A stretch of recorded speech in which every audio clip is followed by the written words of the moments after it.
इस वीडियो में बात करेंगे आईटीबीपी ट्रेड्समैन भर्ती के बारे में।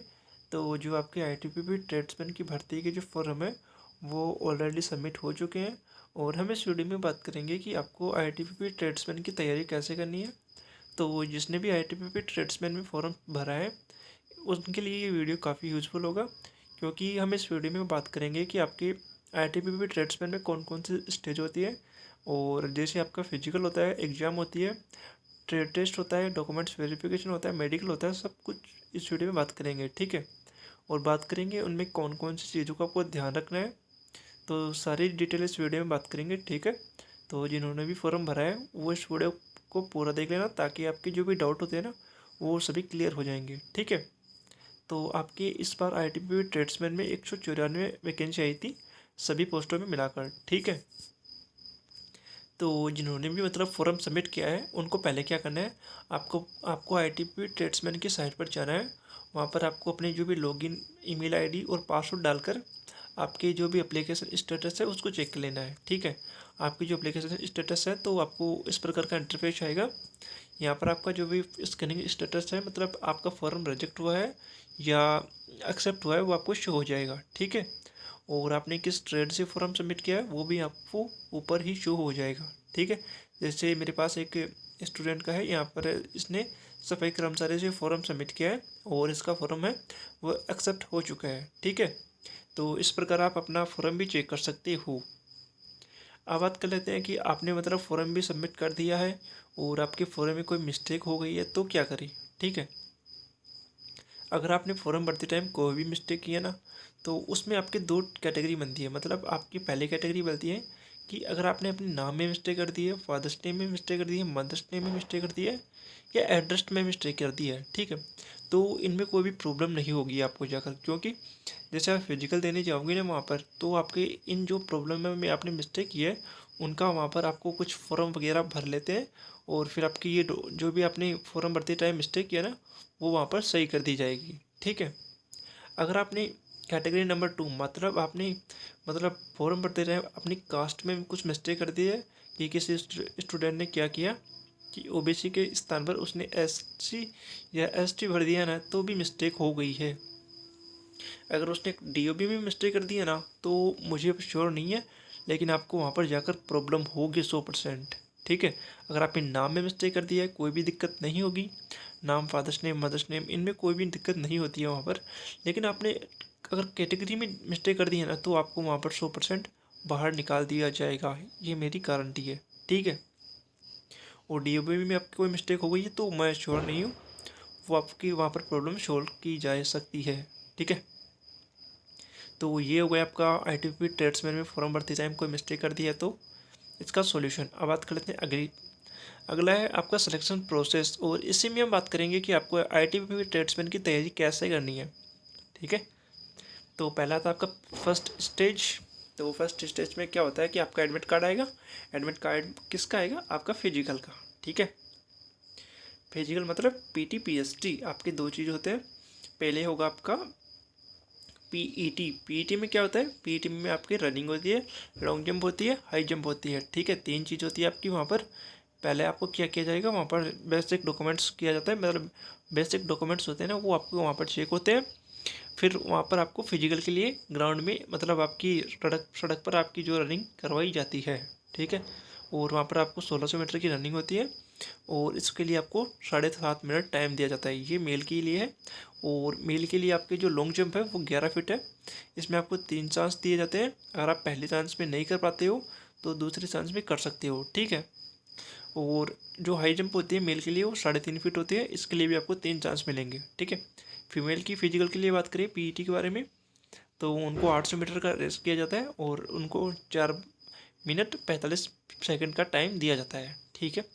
और जो फीमेल के लिए लॉन्ग जंप है वो 9 फीट है और हाई जंप भी आपकी 3 फीट है, ठीक है। और जो आपका फिजिकल होता है वो क्वालिफाइंग नेचर का होता है, कोई भी नंबर वहाँ पर नहीं दिया जाता है। अब बात कर लेते हैं कि आफ्टर रनिंग के बारे में, मतलब रनिंग पास करने के बाद में क्या होता है। तो रनिंग पास करने के बाद में आपकी हाइट और चेस्ट मापी जाती है वहाँ पर। और ये आपकी बेसिक हाइट है कि आपकी हाइट 170 सेंटीमीटर होनी चाहिए, आपका चेस्ट 80 सेंटीमीटर होना चाहिए और आपको वहाँ पर एक्सपेंशन भी करना पड़ता है 5 सेंटीमीटर का, ठीक है। बात कर लेते हैं कि आपको कुछ ध्यान देना है इस पर। आपको पहली बात तो अपना चेस्ट को फुलाना की प्रैक्टिस पहले से कर लेनी है, कि जिसका भी कोई चेस्ट में फूलता नहीं है या कुछ ऐसे होता है ना, तो वो पहले प्रैक्टिस करके जाना है वहाँ पर। और कुछ student over weight under weight भी है, किसी का वजन ज़्यादा है किसी का वजन कम है, तो इसकी कोई दिक्कत नहीं होगी आपको। मतलब मेडिकल टाइम तक आपका जो वेट वगैरह है वो आपको मैनेज करना पड़ेगा, ठीक है। तो मेरी एक एडवाइस रहेगी कि जो भी लोग अंडर वेट या कुछ जिनके पे वजन की ज़्यादा है ना, उनको क्या करना है कि डेली क्या करना है कि आपको 2 किलोमीटर की मतलब रनिंग कर सकते हो तो रनिंग करना, अदरवाइज आप वॉक भी कर सकते हो, ठीक है। इससे क्या होगा कि आपकी मतलब अंडर वेट वाली प्रॉब्लम या ओवर वेट वाली प्रॉब्लम थोड़ी सा सोल्यूशन हो सकता है, ठीक है। और एक डाउट है कि आपका फिजिकल ग्राउंड में होगा या रोड पर होगा, तो मैं आपको क्लियर कर देता हूँ कि मोस्टली सेंटर पर क्या होता है कि आपका जो फिजिकल होता है ना, वो आपका रोड पर होता है, ठीक है। और फिर आपको एक डाउट आएगा कि हमारा फिजिकल कहाँ पर होगा, ये भी एक डाउट होता है आपका। तो मैं आपको क्लियर कर देता हूँ कि आपका जो फिजिकल सेंटर है वो आपके नज़दीक ही होगा, आपको ज़्यादा दूर नहीं जाना पड़ेगा, ठीक है। और जैसे आप बोलोगे कि जैसे कुछ स्टूडेंट राजस्थान के हैं, तो राजस्थान वालों के लिए बता दूँ कि राजस्थान का जो आपका जातूसाना होता है ना, जातूसाना आपका रेवाड़ी है। रेवाड़ी कहाँ पर है आपका, हरियाणा में एक डिस्ट्रिक्ट है, वहाँ पर आपका फिजिकल कंडक्ट किया जाएगा, ओके। अब बात कर लेते हैं कि फिजिकल पास करने के बाद में क्या होता है। तो फिजिकल पास करने के बाद में फिर आपको क्या करना है, फिर आपकी होगी एग्ज़ाम, ठीक है, एग्ज़ाम होगी। और फिर आप बोलोगे कि एग्ज़ाम कैसे होगी, ऑनलाइन होगी या ऑफलाइन होगी, ये भी एक आपका डाउट है। तो मैं आपको क्लियर कर देता हूँ कि आपकी एग्ज़ाम ऑनलाइन ही होगी, और वो भी आपकी कंप्यूटर बेस्ड टेस्ट होगा। जैसे आपकी एसएससी की एग्ज़ाम होती है ना, उसी प्रकार आपकी एग्ज़ाम होगी, ठीक है। फिर बोलोगे कि आप जो हमारे एग्ज़ाम पैटर्न किस प्रकार का होगा, हमारे एग्ज़ाम में कौन कौन से सब्जेक्ट होते हैं, वो भी इस वीडियो में बात कर लेते हैं। तो आपके एग्जाम में 4 सब्जेक्ट होते हैं, मैं आपको जूम करके दिखा देता हूँ कि कौन कौन से सब्जेक्ट होते हैं। तो आपके एग्जाम में 4 सब्जेक्ट होते हैं। पहला होता है जीके, दूसरा होता है मैथ, तीसरा होता है आपका रीजनिंग होता है, और चौथा होता है आपका हिंदी और इंग्लिश, ठीक है। इन दोनों में आप कोई भी चूज़ कर सकते हो। और जैसे जीके के 15 क्वेश्चन होते हैं आपके, 10 क्वेश्चन आपके मैथ के होते हैं, 15 क्वेश्चन आपके रीजनिंग के होते हैं, और आपके 10 क्वेश्चन हिंदी या इंग्लिश में आप कुछ भी ले सकते हो, ठीक है। इस प्रकार मिलाकर आपके 50 क्वेश्चन होते हैं आपके एग्जाम के लिए, और आपको 1 घंटे का टाइम दिया जाता है। और फिर आप बोलोगे कि हमारे एग्जाम में नेगेटिव मार्किंग है या नहीं है, तो मैं आपको बता दूं कि आपके एग्जाम में नेगेटिव मार्किंग नहीं है। आप वहाँ पर तुक्के भी मार सकते हो, लेकिन ध्यान रखना तुक्के ऐसे नहीं मारा जाएंगे। आप अगर आप कट ऑफ देखोगे ना एग्जाम की, तब पता चलेगा कि तुक्का मारना अच्छा है नहीं है, वो कट ऑफ भी आगे बात कर लेते हैं, ठीक है। तो एग्जाम पैटर्न क्लियर हो गया, आप स्क्रीनशॉट ले सकते हो। फिर एग्ज़ाम क्लियर कैसे करें, ये भी आपका डाउट है। तो एग्ज़ाम क्लियर करने के लिए बस आपके पास दो ही चीज़ है कि पहले तो अपने सिलेबस को ना कंप्लीट कर लो। कंप्लीट करने के लिए आप किसी भी बैच का यूज़ भी कर सकते हो और नहीं भी कर सकते हो, क्योंकि कुछ लोग ऐसा है कि जो लोग ऑलरेडी मतलब पिछली वाली वैकेंसी में किसी कारणवश रह गए हैं, ठीक है, तो उनको क्या करना है, ज़्यादा से ज़्यादा मॉक प्रैक्टिस करना है और रिविजन करना है, ठीक है। और जो लोग न्यू स्टूडेंट है ना, उनको क्या करना है, अगर आपका बेसिक भी क्लियर नहीं है ना, तो आप मेरी बात मानो कि आप किसी का भी एक बैच ले सकते हो और उसको अच्छे से कर लो, ठीक है। मैं किसी भी टीचर की एडवाइस नहीं दूंगा, जो भी आपको अच्छा लगे ना उससे आप क्लियर कर लो अपने एसएससी मतलब सॉरी आपके आईटीपी ट्रेड्समैन का सिलेबस, ठीक है। और फिर आप बोलोगे कि हमें एग्जाम का लेवल कैसा आता है, तो एग्जाम का लेवल है ना आपका एसएससी जीडी होता है ना एग्जाम, उससे थोड़ा सा नीचे आता है, ठीक है। और मैं आपको पीवाईक्यू क्वेश्चन भी प्रोवाइड करा दूंगा थोड़े दिन बाद में।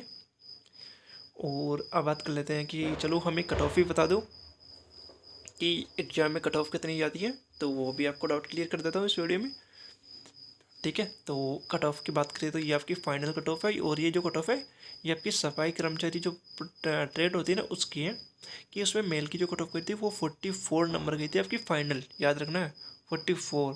एस की 42, ST की 41, OBC की 43, EWS की 43, ठीक है। और ये फीमेल की कट ऑफ है, ये आप अपने अकॉर्डिंग देख सकते हो। तो अब आप बोलोगे कि इतनी हाई कट ऑफ कैसे गई, क्योंकि थोड़ी बहुत पिछली बार वैकेंसी आपकी कम थी, ठीक है। अब अब बात करते हैं अगली चीज़ के बारे में। तो ये जो कट ऑफ है मैं बता दिया कि आपको सफाई कर्मचारी पोस्ट की है, और आपकी जो पोस्ट सभी पोस्टों की कट ऑफ है अलग अलग जाती है और कैटेगरी वाइज जाती है। ठीक है। फिर होता है आपका फाइनल स्टेज, मतलब आपका जैसे आपने एग्ज़ाम भी क्लियर कर ली ना, उसके बाद में क्या होता है। ठीक है।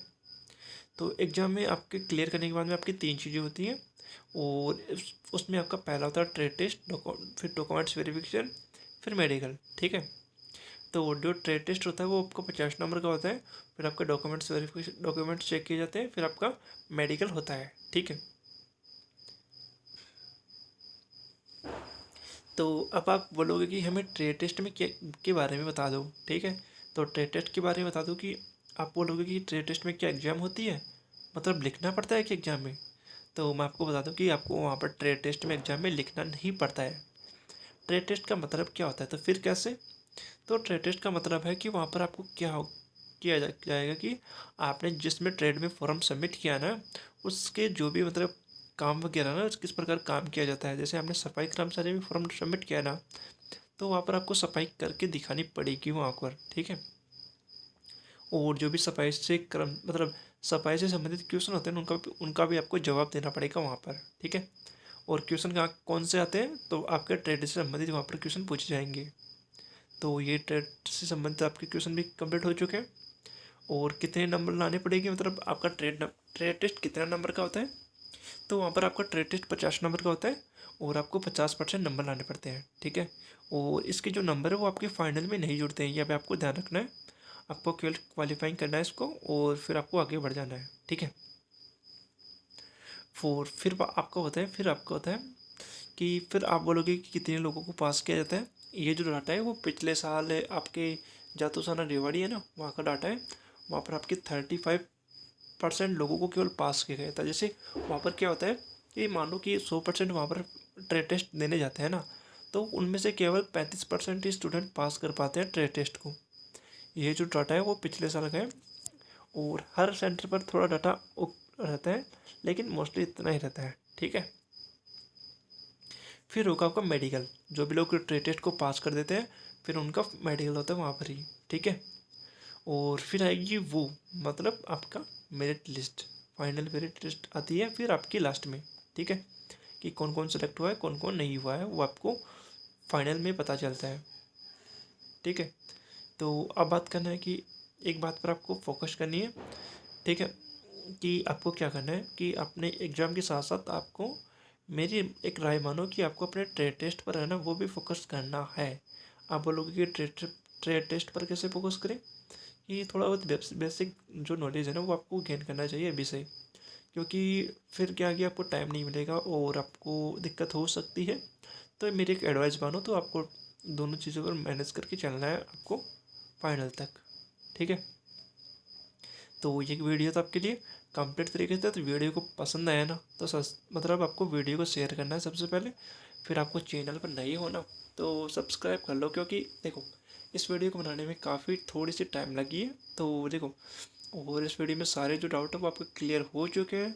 एंड फिजिकल डेट की बात करें तो देखो फिजिकल अभी भी आपका डेट के बारे में मुझे नहीं पता। ठीक है, पहली बात तो मैं क्लियर करता हूँ, मुझे इसके बारे में कुछ भी आइडिया नहीं है। जैसे आपका फिजिकल का एडमिट कार्ड आ जाएगा ना, उसी दिन मैं वीडियो बनाकर बता दूंगा कि आपके एडमिट कार्ड आ चुके हैं। ठीक है। और मुझे लोगों की तरह मतलब व्यूज़ खाने में कोई कोई प्रॉब्लम नहीं है। ठीक है ना, मैं बिना फालतू के वीडियो नहीं बना सकता, क्योंकि मुझे टाइम ही नहीं है, और मैं आपको कुछ वो नॉलेज भी नहीं देना चाहता। ठीक है ना, फेक वीडियो बनाना ईजी है लेकिन उनसे कोई प्रॉफिट नहीं होगा। ठीक है ना, उनसे आप पैनिक होगी फिर वो भी दिक्कत होती है ना। तो देखो, अगर आप ट्रेडमैन की तैयारी करनी चाहते हो या कर रहे हो ना, तो चैनल को बस एक बार देख लेना, क्योंकि ये जो चैनल है वो आपको जब आपका रिजल्ट आएगा ना फाइनल, तो भी आपको यही चैनल मिलेगा आपके मतलब डाउट क्लियर करने के लिए। ठीक है। बस, तो जो भी लोग वीडियो को पूरा देखें उनको पता चल गया होगा कि इस वीडियो में मैंने क्या क्या बताया है। तो बस आपके लिए यही वीडियो था, और कोई डाउट होता है आप कमेंट में बता देना, मैं आपके सारे डाउट क्लियर कर दूंगा। ओके।